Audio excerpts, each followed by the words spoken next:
Representing the business of boxing, ladies and gentlemen, let's hear it for Manager Marty! Thank you. You're far too kind. Thank you very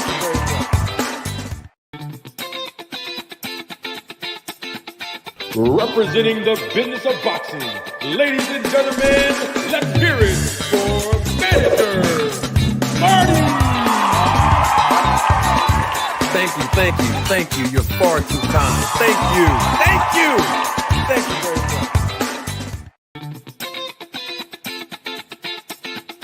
Representing the business of boxing, ladies and gentlemen, let's hear it for Manager Marty! Thank you. You're far too kind. Thank you very much.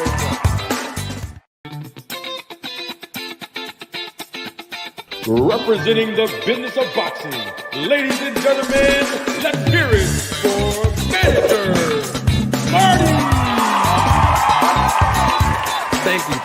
Thank you. You're far too kind. Thank you very much. Hey, champ, everybody's out here to talk to you and hear from you. 4 pounds over the weight limit. Are you going to give it a go? Are you going to try? I outgrew the weight. I've been making this weight for over 4 years now. I just outgrew the weight. I tried. I was up late last night trying to make that weight. Woke up early this morning trying to make the weight. I just outgrew the weight, man. I was feeling it last time I was fighting Baranchik. Thank God I made it. Yeah, I don't know how I felt making it, but hey, it is what it is. All right, so you're not going to give it a go. Therefore, the title tomorrow night only on the line for Edwin De Los Santos. With that said, I presume you're still going to go in there and try to put on a show for all your fans that are going to come out and see you tomorrow night at the Scope Arena. I mean, for sure. That's what the businessman DB3 do. Like, we going to put in the show, you know what I'm saying? Prayerfully, everything still go through as planned. But I'm pretty sure he'll still take the fight. And, the show must go on. Yeah, you were on this very same position the last time we were here in November. Now you're on the other end. So it's safe to say this will be your last fight at 135 pounds? I mean, I was 4 pounds over. Bro was like 7 pounds over. That's like damn near 10, you know what I'm saying? So I didn't reach the next weight class, you know what I'm saying? So the show still is going to go on for sure. But, you just got to handle business. Up to 140 after this, or you're still going to try 135? Well, honestly, I was going to 140 after this anyways, honestly. So it was like, hey, whatever, it is what it is, you know what I'm saying? What can the fans expect for you tomorrow night? They're sitting back there. They've been waiting for you to get on the scale. They'll be in the building tomorrow night. What would you like to tell them? Expect the same thing. The businessman knocking people out. And De Los Santos, he's next. All right, thank you. Ladies and gentlemen, members of the jury, members of the Road to Tape film crew, welcome to a special edition of Road to Tape podcast with Manager Marty. I'm your host, Manager Marty. Welcome. Come on in. Grab a plate. I have some food that I want to serve you. Some food for thought. It's okay. Don't worry about if the classroom is full or not. As long as you're here, that's all that's important. Welcome to each and every last one of you who are live and living colors with live and living. How I mess my own saying up. Live and living color with us. If you're watching the replay of this live, I welcome you as well. A lot of people going to watch this on the replay, and that's cool. Those were the words of Keyshawn Davis. There's something in there that he actually said that a lot of people missed. There's 2 things in there that he said that a lot of people definitely missed, and I want to make sure that I roll the tape on it. Since we're talking about Keyshawn Davis, since we're talking about Keyshawn Davis, since we're talking about Kelvin Davis, the Davis brothers, and of course, Kelvin Davis, the one who lost the fight inside the ring against Wu, Nair Albright, he rendered a public statement on social media. I want to dive into that and dissect his words because he apologized on behalf of himself, on behalf of Keon, and on behalf of Keyshawn. But before we do that, though, I want to first acknowledge and double salute and shout out all of the members of the channel who's live and live in color with us, and those of the members of the channel who will be watching the replay of this live. They are also supervisors of the Road to Tape film crew.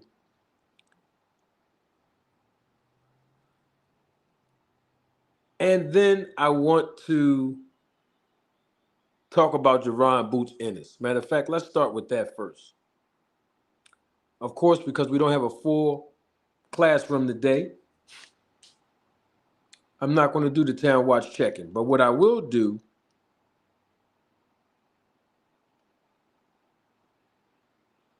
is talk about Jaron Boots Ennis. Let's get right into it. I promise you I won't hold you long this evening. Jaron Boots Ennis, and there are several reports circulating around social media. Came across my plate earlier today, actually, that Jaron Boots Ennis may possibly land a deal with the PBC and join all of the fighters that are signed to Al Heyman and or PBC, and obviously those fighters compete through Amazon Prime streaming app.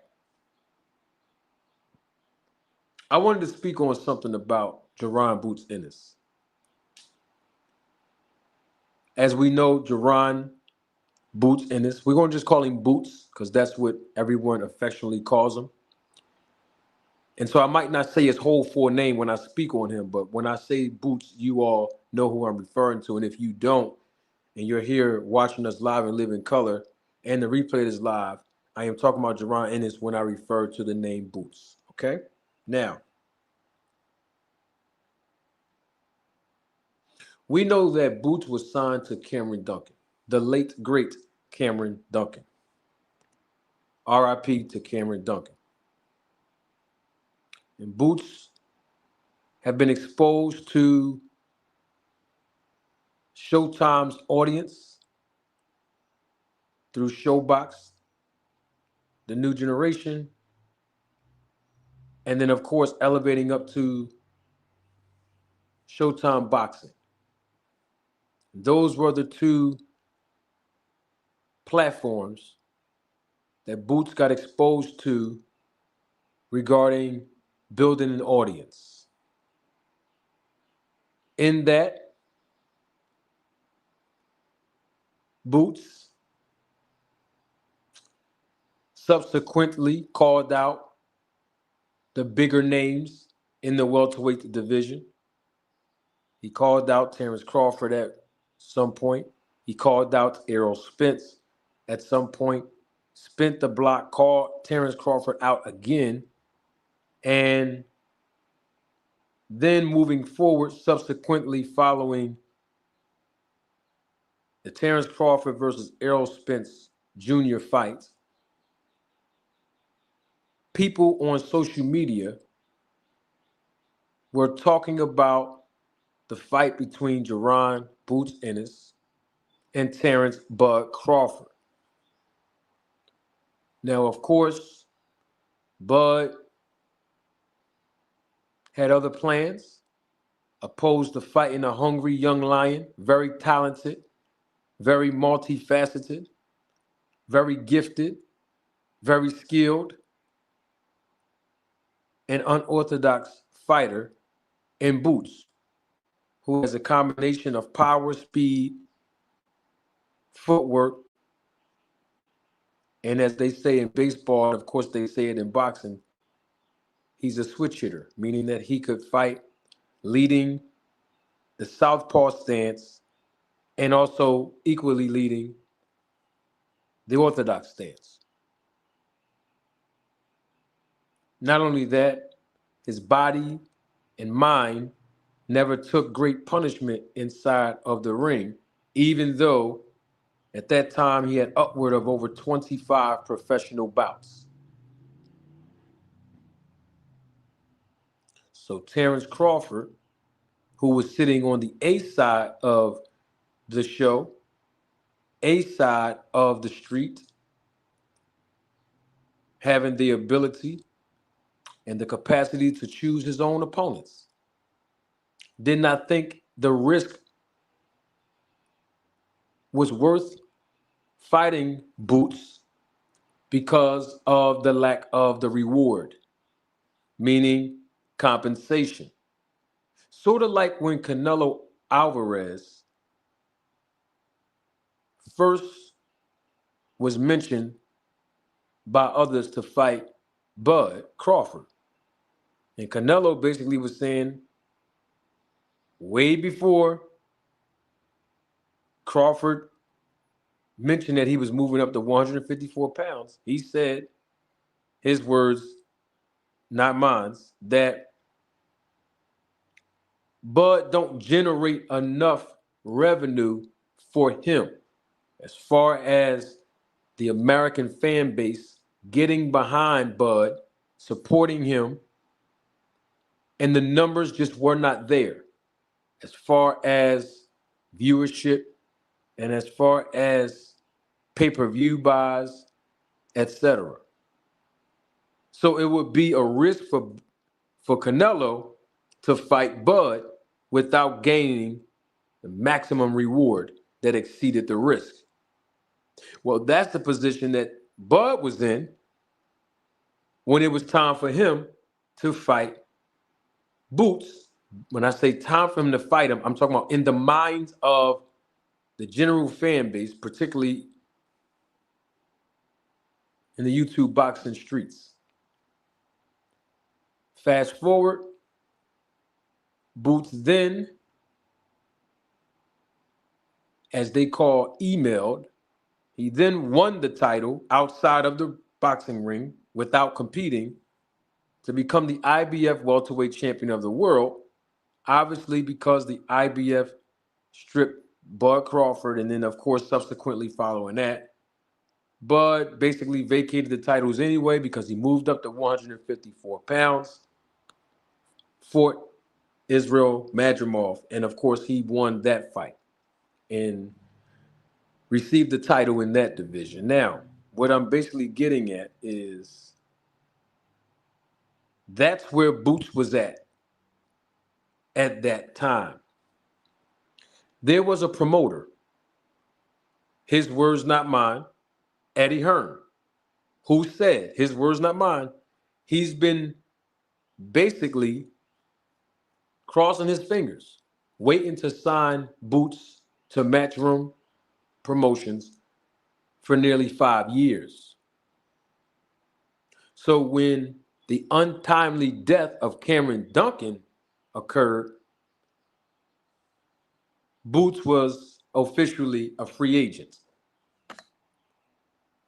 And there were not a lot of options for Boots to maximize his earning potential and obviously go to the next level in his career to get the exposure necessary so that fans all over the world can be able to identify who he is, learn more about his reputation, his image, his personality, and be galvanized to buy into Boots.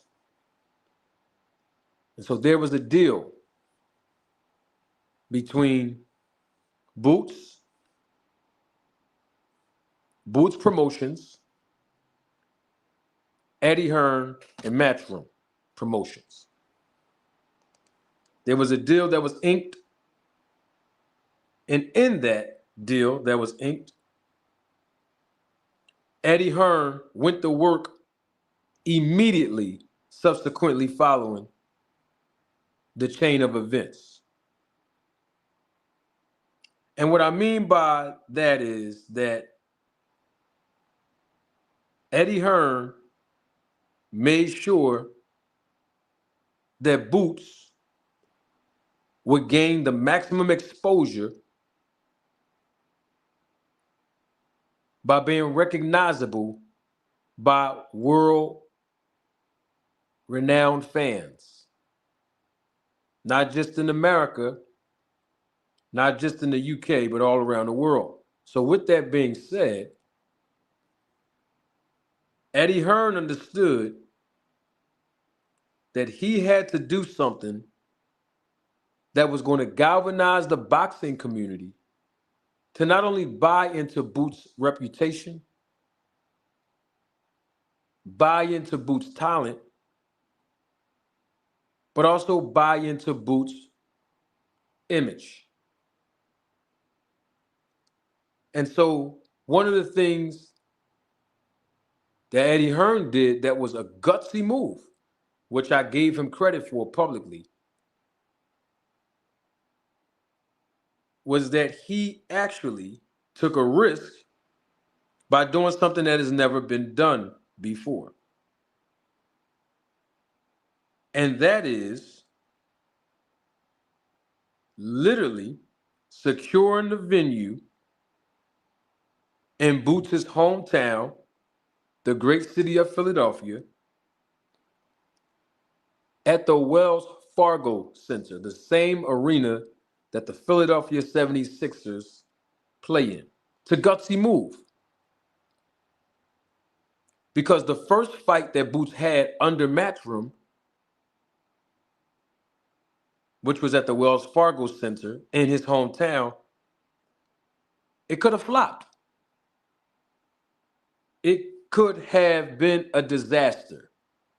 Putting all of that money up, investing all of that money, investing all of those resources as a promoter who actually promotes out of the UK,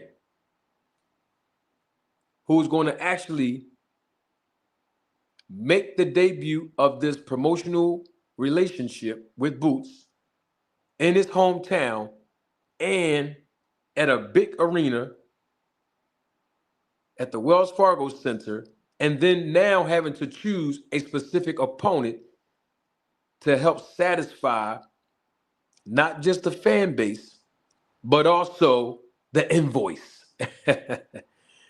Because somebody has to pay for the boxing ring to be installed. And that's the promoter's financial responsibility, amongst other expenses. So to come out in the first fight, first show, at a big arena was a gutsy move. So they called on David Evanesian. And of course, the event was a success. I mean, the event was so much of a success in July of 2024 that literally 4 months after the fight with David Evanesian, Eddie Hearn does another gutsy move again 4 months later. And this is usually not typical in boxing, where a promoter go back to the same venue 4 months later in the hometown of a world champion. And not only have a success the first time, but the second fight was even bigger because obviously the dance partner was different and Karen. So that was a gutsy move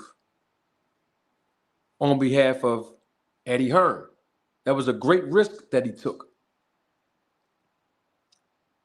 Going back to the Wells Fargo Center, not once, but twice within a matter of 4 months, and had 2 back-to-back successful events with Boots.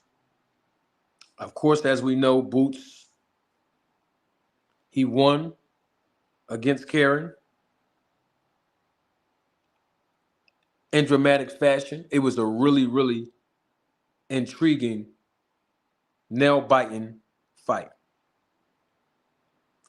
And it doesn't stop there because 5 months after that, Eddie Hearn goes back to another venue where Boots was successful at against Romain Villiers, which was Boardwalk Hall in Atlantic City. He goes back to Boardwalk Hall in Atlantic City for Boots to not only defend his title, IBF title, but now to actually compete for Imanta Stanionis' world title in a unification bout on the East Coast, literally an hour and a half tops in Atlantic City. Those are the 3 events that Eddie Hearn promoted with Boots that were successful.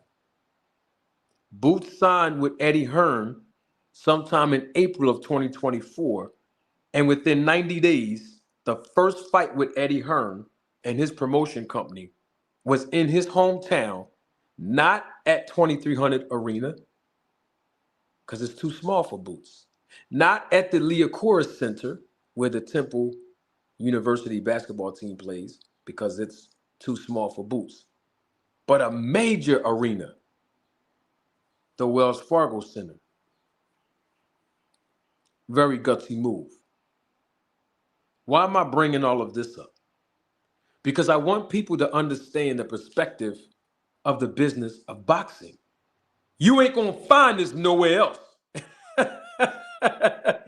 That's why I'm glad y'all here. Because when we talk about the work that Eddie Hearn has done, when we talk about the work that Boots have done, this relationship is basically like a match made in heaven, as they say in entertainment. Now, in the interim of all of what I just said, let's not forget that Boots was being highly criticized on social media, particularly in the YouTube boxing community, for declining an offer from Turki Al-Ashiki, who thought it would be an entertaining fight for Boots to go to Saudi Arabia and fight at the higher weight class of 154 pounds against Virgil Ortiz. No title would be on the line. In fact, if you look at Virgil Ortiz's previous performance before that, you'll see why I'm saying what I'm about to say, which is the same thing that I said when all of this started happening on social media, where people were criticizing Boots because they said he ducked Virgil Ortiz. No one else said this on social media or YouTube but me. And if they did, they definitely didn't say it before me. And what I said then, and I want to repeat myself to illustrate my point, is that Boots going to another country, Boots going to another country to fight Virgil Ortiz at 154 pounds, a different weight class.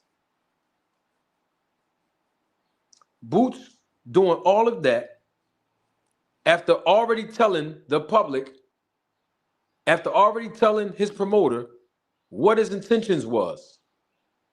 His intentions was to unify all the titles in the welterweight division. Not only that, but Boots would have to be on the undercard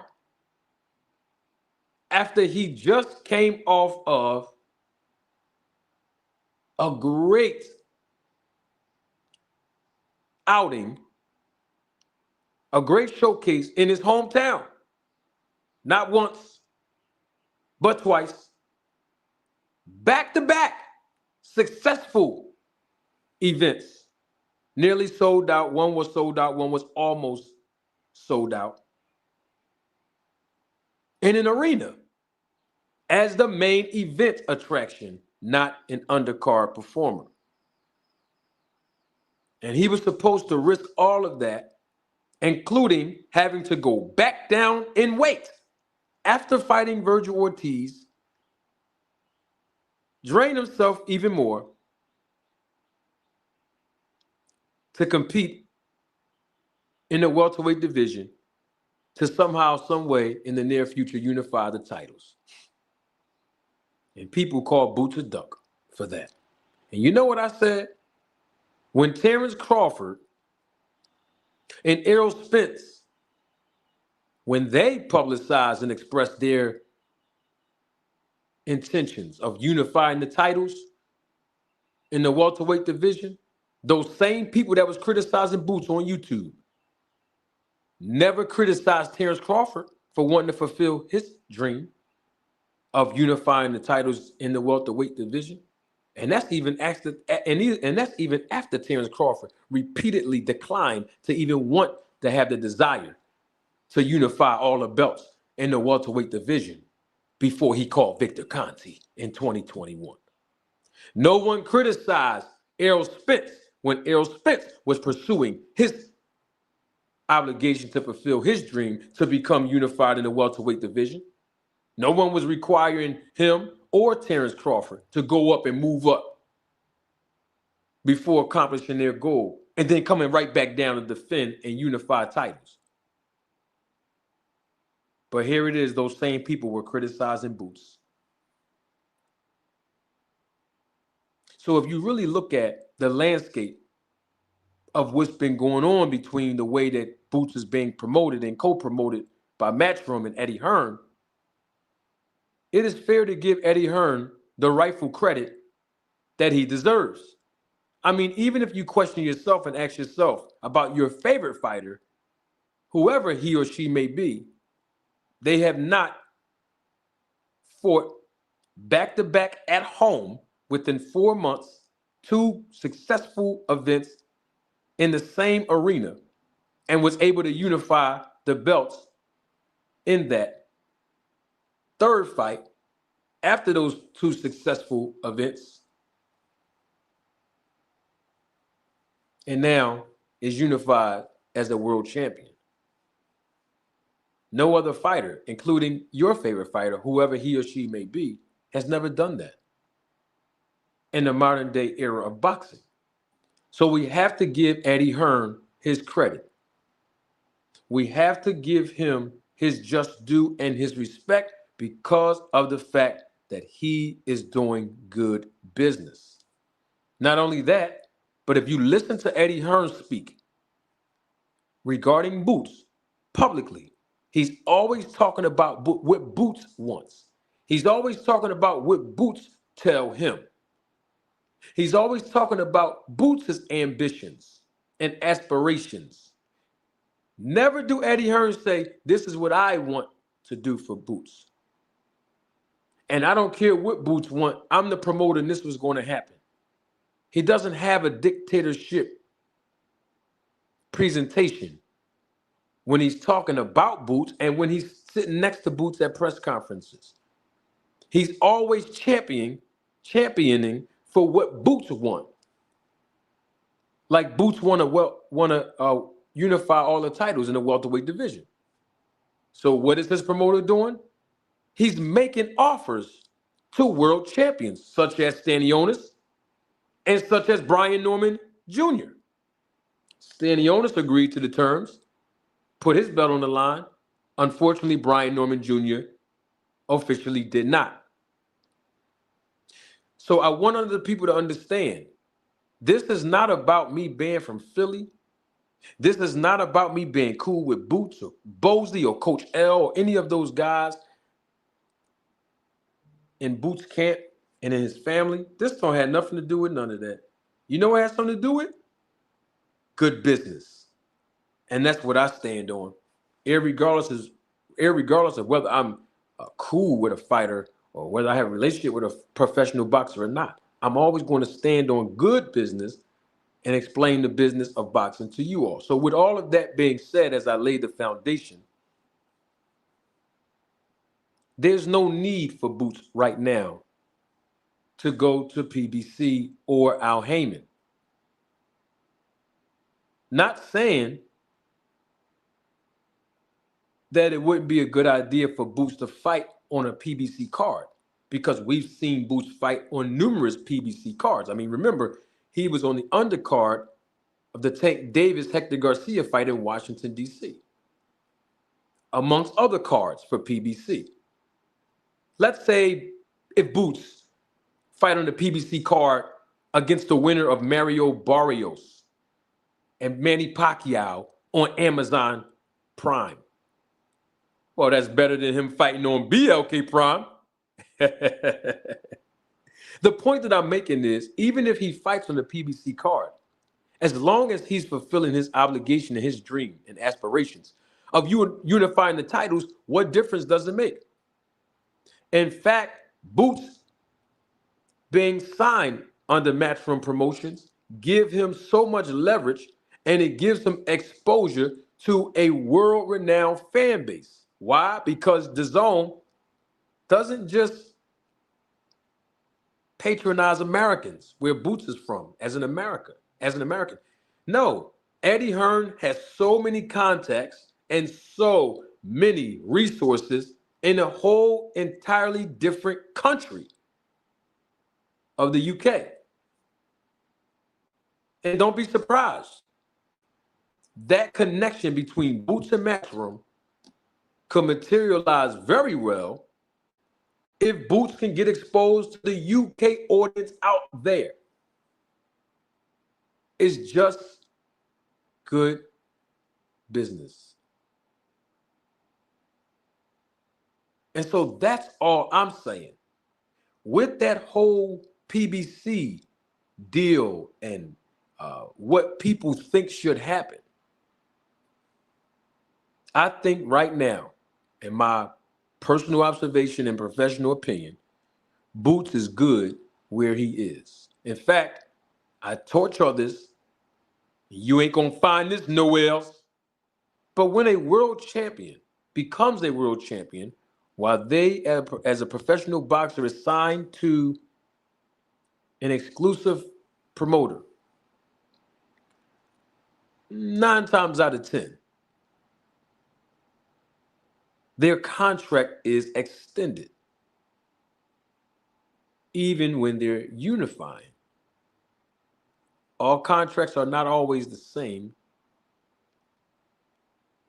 And all contracts, though, are created equal in boxing. And what I'm saying is that even if the language is different, the interpretation is the same, which is, in fact, that the promoter is going to always look for opportunities where he or she can recoup and make a profit, because that's good business. The same way professional boxers create and look for opportunities to recoup and make a profit, because that's good business. And so I end and close with this point, that there is no evidence nowhere that Boots will sign with PBC and Al Heyman.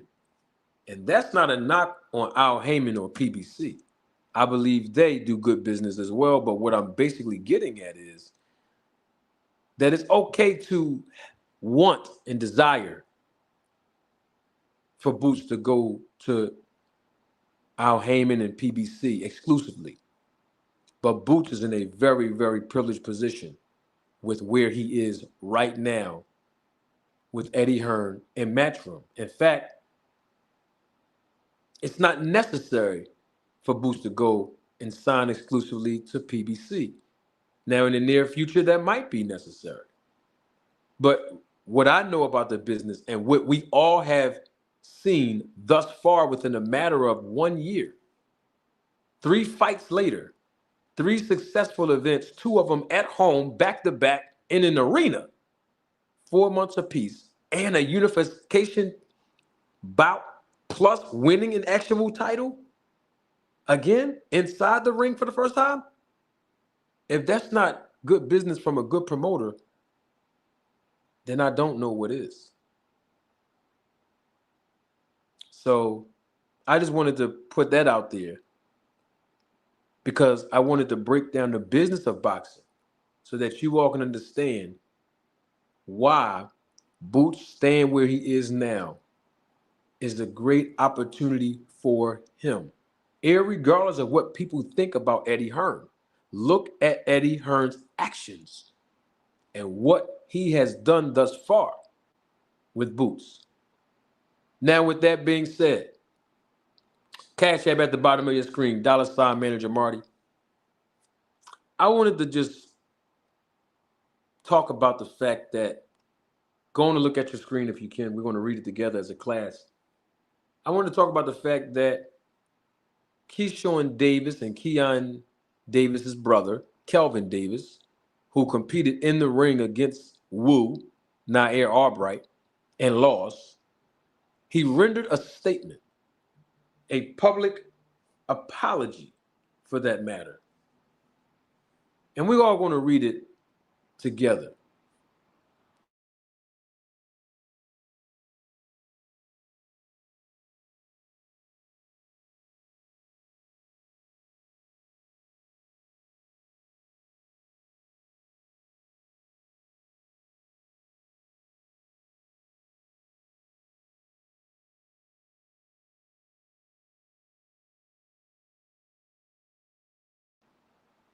Now, this is not Keyshawn Davis. I want everybody to understand. Y'all see it at the top of your screen. This is Kelvin Davis. We're all going to read it together. Real quick, we're going to read it together. All right? Give me 1 second.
All right, so let's read that together, shall we? This is Kelvin Davis. He already said in this tweet by words that you see on your screen, he kind of just basically added Keyshawn Davis and his brother Keon Davis. And these are his words. On behalf of DB3, we apologize for conducting ourselves in that way. Tension was high and emotions got the best of us. We will be back and better and more professional. It's ups and downs with this. And we going to take what comes with it. With that being said, we didn't jump nobody. But keep believing the media that's twisting narratives. Part of the game, we will regroup, but it will be for us and not, quote, our people. 3, shout out to the MF Juice Man. Okay, now let's quickly dissect these words because we need answers. First and foremost, let me say this. I said this on multiple other platforms. I said it on this platform, this channel, literally yesterday morning, and I have to reiterate it because you ain't going to find this nowhere else. But that's why I'm glad y'all all here tonight. I promise you I am. Bo Mack and Terrence Crawford went into the dressing room and apologized to Nair Albright for, I quote, inconvenience. Obviously, on behalf of Keyshawn Davis and Keon Davis, quickly moving into the dressing room, advancing Nair Albright, mean mugging, giving him the gangster looks. And then Keyshawn Davis, as we know, according to Nair Albright and other witnesses that spoke publicly in multiple interviews, Keyshawn Davis grabbed Nair Albright by the shirt, gripped him up, forcefully pushed him against the wall,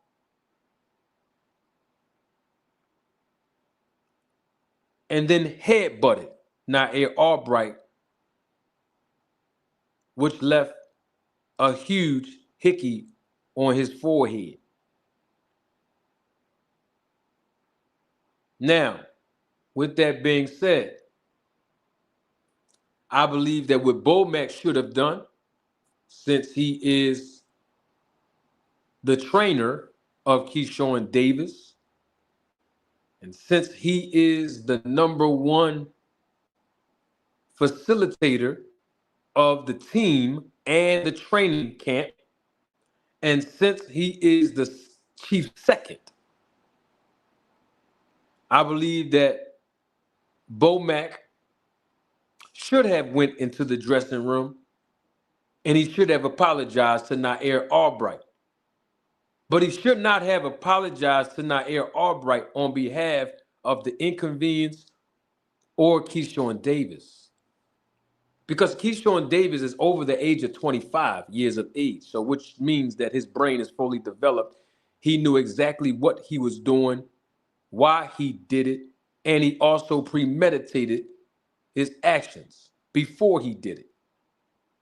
But what Keyshawn Davis did should have ignited Bomac to apologize to Nair Albright, but on behalf of the training camp, though. In other words, is the team. Apologize on behalf of the actual team that was facilitating the actual training camp of Kelvin Davis and obviously Keon, who was in the room as well, and Keyshawn Davis. And Bomac being an experienced former professional boxer himself, he can identify with something that most people can't.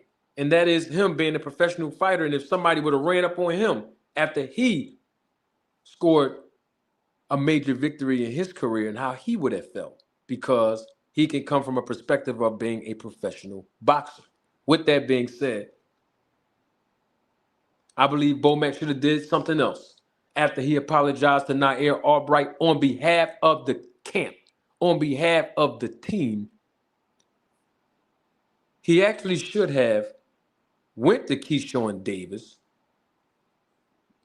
and held him accountable and grinded him up as the old head, as the OG, as an older man, as a man with experience in this game of boxing, and his actual trainer. And he should have used the same influence that he would have had in the ring during the rest period if Keyshawn Davis would have fought De Los Santos inside the ring. He could have used that same influence. You know, the influence that trainers have over professional boxers during the rest period? Y'all know what I'm talking about, don't you? You know how when professional boxers are sitting on the stool or even standing in the corner, their respective corners, during the rest period, and then the trainer gives instruction and the trainer gives motivation before the fighter goes back out into the next round? That influence. Well, that's the same influence Bomac could have used by using situational awareness to go to Keyshawn Davis with that same influence, allow Keyshawn Davis a moment to calm down, grind Keyshawn Davis up by holding him accountable for his actions, and then escorting Keyshawn Davis back into that dressing room with no hands flying, no violence or retaliation expected by Nair Albright and his team, and encouraging that young man, Keyshawn Davis, to apologize to Nair Albright in person as a man. I'm going to stand on that.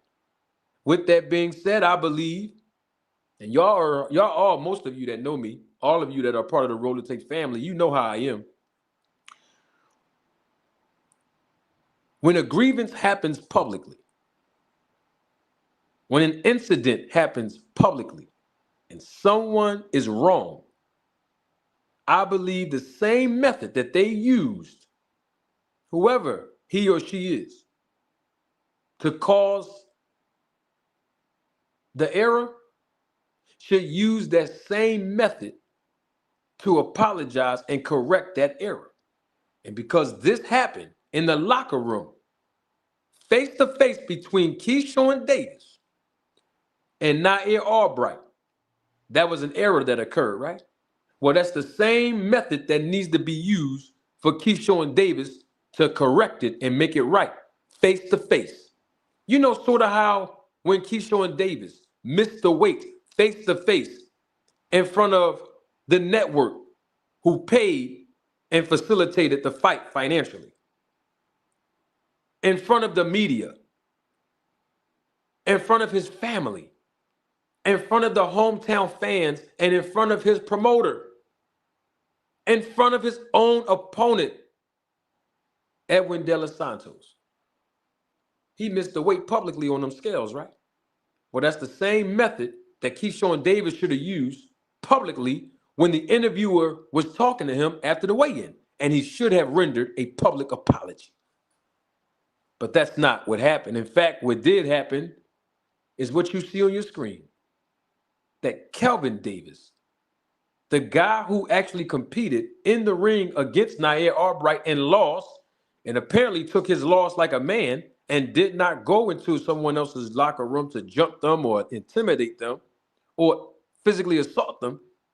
Well, he's the one making the public statement, not in person, not face to face, but behind words on a keyboard. And he's saying, on behalf of DB3, we apologize for conducting ourselves in that way. Stop right there. I said it on multiple platforms yesterday, and I'm going to say it again now. And I said it on my own platform yesterday morning on my live. Nobody is responsible for apologizing for the behaviors of grown men. So Kelvin Davis, I understand what you're trying to do. I understand that you might be sincere. I understand it's damage control, whatever the case might be. But you can't apologize for neither two of your brothers, even if you tag them in this. So apology is not accepted because the apology is not acceptable. Let me say that again for the haters in the back. Apology is not accepted because this apology is unacceptable. And there was an excuse after Kelvin Davis said, we apologize for conducting ourselves in that way. The excuse was tension was high and emotions got the best of us. That's an excuse. Your emotions should never control you. You should be able to control your emotions. In fact, that's one of the basic fundamentals of learning the sport of boxing, correct? Okay, then. Just because tension is high does not mean that you should react based off of emotions. What it should mean is that tension is high and you remain calm. You know, sort of like Nair Albright did when tension was high while he was encountered by Keyshawn Davis. He kept his composure while tension was high, even under pressure, when everybody was asking him about the big lump, the big hickey on his forehead. He still remained poised and professional while tension was high. And guess what? He controlled his emotions. And that's why I double salute Nair Albright. Can somebody type the word woo in the live chat? If you're watching the replay of this live, I encourage you, let's support the brother. Please, he did a tremendous job. He handled it with so much grace. He handled it publicly very well. So much poise and professionalism. Can someone type the word woo, W-O-O, in the chat in honor of Nair Albright, please?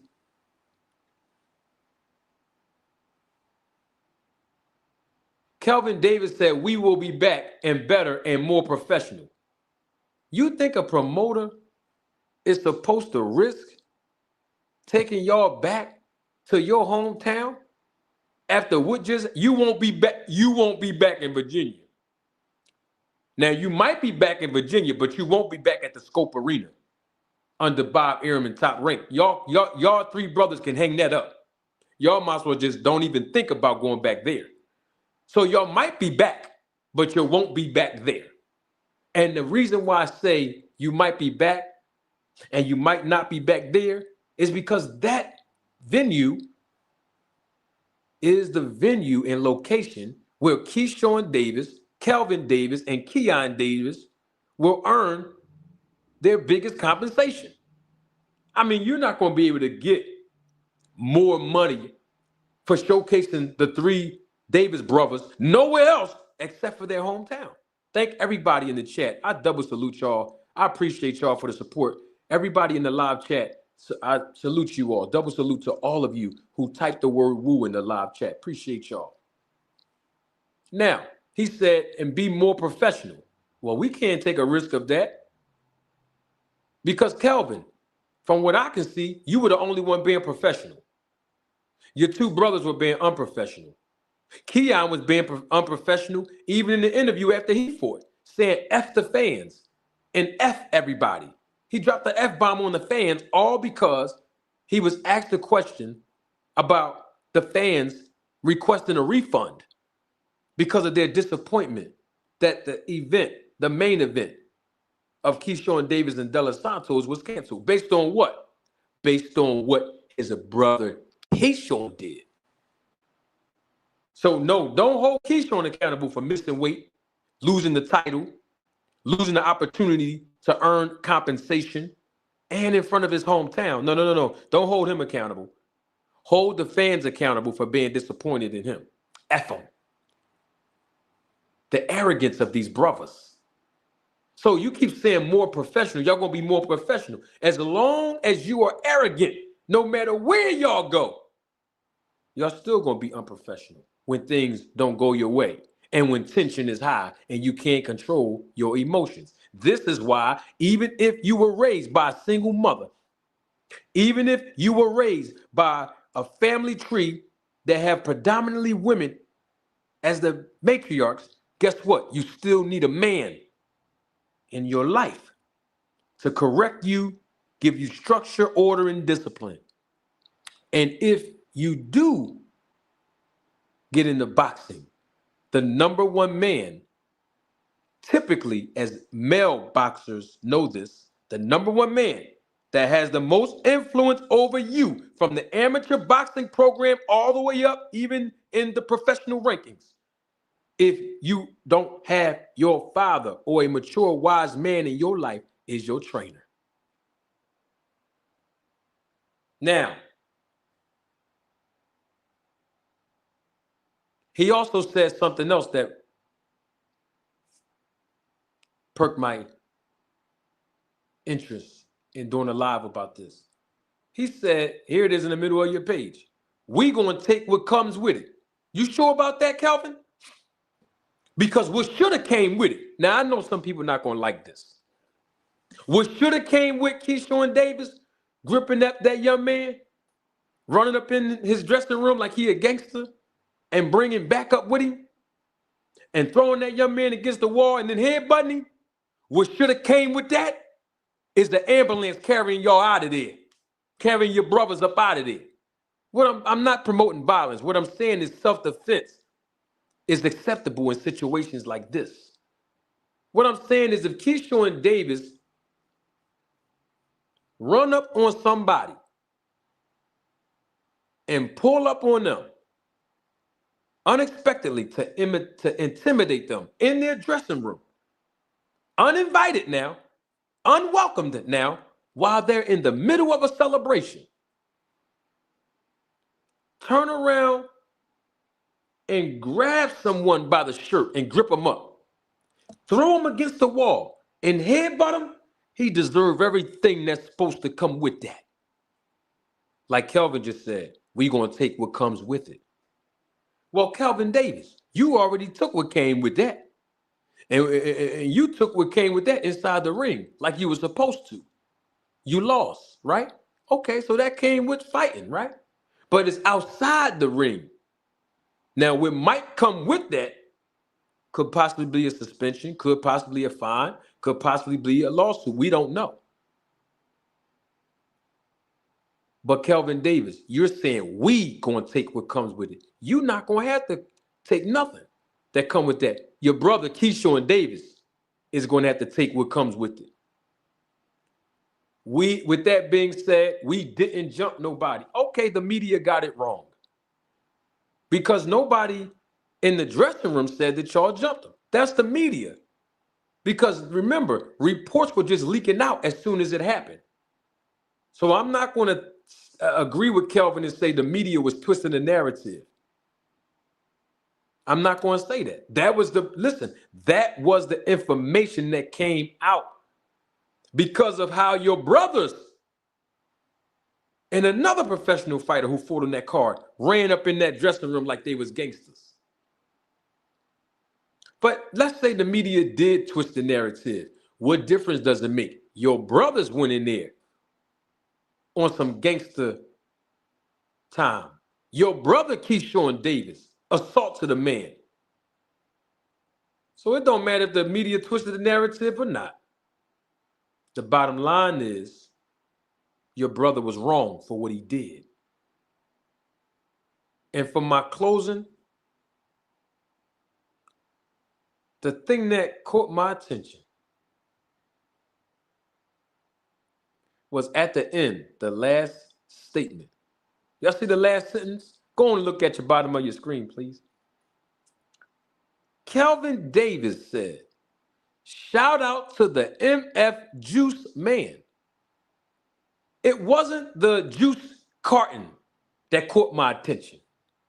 It wasn't the two fingers closely knit together, like crossing the fingers emoji that caught my attention. No. It was the emoji in the middle. You ain't gonna find this nowhere else. It was the muscle. It was that arm with the muscle emoji. He said, shout out to the MF Juice man. I don't know if he was sending a subliminal message to Victor Conti. I don't know. I'm just saying, I don't know if he was sending a subliminal message to Memo Heredia. I don't know. I mean, they're the only two juice men I know right now. Now, if Alex Ariza was still in the game and maybe he's hiding in the background, I don't know. All I know is when I saw shout out to the MF Juice man and I saw that strong emoji, you know, with the muscle, the arm with the muscle, I didn't know who he was talking. I thought he was sending the subliminal message to Victor Conti, you know, so that Keyshawn Davis can be a part of the snack program. Because if Keyshawn Davis was a part of the snack program, and we all know this to be true, he would not have missed weight, would he? He would not have been nonchalant about missing the weight, would he? He would not have been so confident that the fight was going to happen. You know why? Because his performances were going to be enhanced, including the performance in the ring against De Los Santos. Good guy from Zion. Shout out to the MF Juice man. Well, if this is an introduction for all three of the brothers to be on the snack program with Victor Conti, I approve it. Because Kelvin Davis definitely needs snack. And he does need to work on his basic fundamentals. But he definitely needs Snack. Keyshawn Davis definitely needs Snack. And now we see that Keyshawn Davis admitted that he was going to go up to 140 anyway. He's definitely going to need Snack as well. I mean, here's the thing. Everybody that Keyshawn Davis, Keon Davis, and Kelvin Davis, everybody that they're around are representing Snack. You know, like Bomac. You know, like Terrence Crawford. I mean, they're already a part of the fold. And don't forget, they're still cool with Shakur Stevenson. And Shakur Stevenson is also a part of Snack with Victor Conti. I mean, I'd be surprised if that shout out to the MF Juice Man, I'd be surprised if that wasn't to Victor Conti. I mean, listen, they need Snack, and they do need Victor Conti. Man, you know what? I'm doing way too much talking.